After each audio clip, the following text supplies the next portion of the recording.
अनंत टिप्या refresh व्हा। गेली अनेक वर्षे आचरा गावात तेच चेहरे आणि त्याच राजकारणाला जनता कंटाळली आहे। त्यामुळे यावेळी जनतेनं आपल्याला संधी द्यावी असं आचरा ग्रामपंचायत निवडणुकीतील अपक्ष उमेदवार जगदीश पांगे यांनी म्हटलंय। पाहूयात। नमस्कार।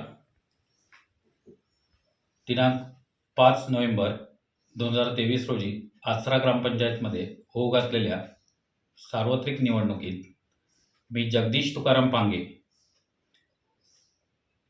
आचरा सरपंचपदी मी उमेदवारी अर्ज दाखल केला आहे। या अनुषंगाने मी आज तुमच्या समोर येत आहे। या सार्वत्रिक निवडणुकीमध्ये मला शिट्टी ही निशाणी मिळालेली असून या शिट्टी निशाणीवर तुम्ही शिक्का मारून या बटन दाबून मला जास्तीत जास्त भरघोस मताने निवडून द्याल याची मी खात्री बाळगतो।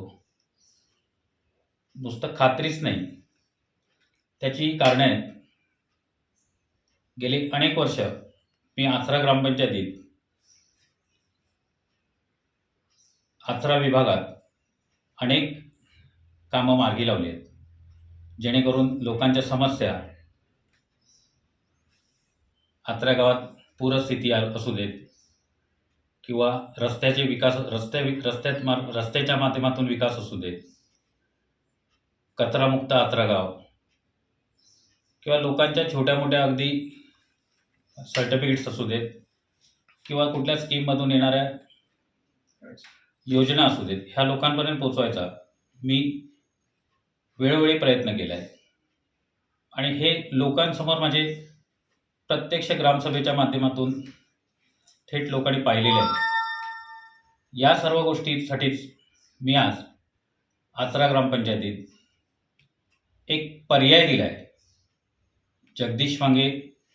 जगदीश तुकाराम पांगे या नावाने मी एक पर्याय दिला आहे। मागील काळात गेले 10-15 वर्ष तेच चेहरे तेच राजकारण पाहून जर तुम्ही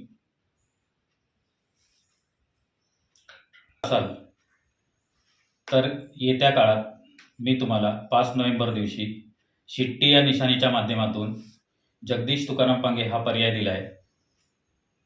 मतदार बंधू आणि भगिनींनो, मला